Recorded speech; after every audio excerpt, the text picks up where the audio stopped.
All Kerala distributors association ജില്ലാ general body യോഗം ചേർന്നു. ഓൺലൈൻ വ്യാപാര മേഖലയിലും ആധുനിക വ്യാപാര മേഖലയിലെ കുത്തകകൾക്കും കമ്പനികൾ മൊത്തവിലയേക്കാൾ വില കുറച്ച് ഉൽപ്പന്നങ്ങൾ നൽകുന്നത് അവസാനിപ്പിക്കണമെന്ന് യോഗം ആവശ്യപ്പെട്ടു. അസോസിയേഷൻ ദക്ഷിണ മേഖലാ പ്രസിഡന്റ് ബി അയ്യപ്പൻ നായർ ഉദ്ഘാടനം ചെയ്തു.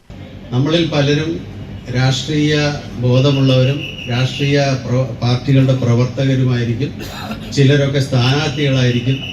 അപ്പോൾ സ്വന്തം പാർട്ടി വിജയിക്കുകയും സ്വന്തം ആളുകൾ ഭരണരംഗത്തേക്ക് വരികയൊക്കെ ചെയ്തതിൻ്റെ ഒരു സന്തോഷമാണ് മിക്ക ആളുകളുടെയും മുഖത്ത് കാണുന്നതെന്ന് ഞാൻ വിശ്വസിക്കുന്നു. ഇതെല്ലാം പ്രവർത്തന റിപ്പോർട്ടിലൂടെയും അതുപോലെ തന്നെ അക്കൗണ്ട്സ് അവതരണത്തിലൂടെ അവരൊക്കെ നമ്മുടെ മുമ്പിൽ അവതരിപ്പിക്കും. അതിനെക്കുറിച്ച് കൂലങ്കഷമായ ചർച്ചകൾ നടത്തണം, വിലയിരുത്തലുകൾ നടത്തണം, അഭിപ്രായങ്ങൾ പറയണം. ജില്ലാ പ്രസിഡന്റ് എ ശിവകുമാർ അധ്യക്ഷനായി. സംസ്ഥാന വൈസ് പ്രസിഡന്റ് ശ്രീവത്സൻ മേനോൻ മുഖ്യാതിഥിയായി. സി വി ജെയിംസ് മുഖ്യപ്രഭാഷണം നടത്തി. ജില്ലാ general secretary C K Ullas Kumar, P Natarajan, P K Jameel Kumar, Manjusha, Sajeev Venugopal തുടങ്ങിയവർ പ്രസംഗിച്ചു.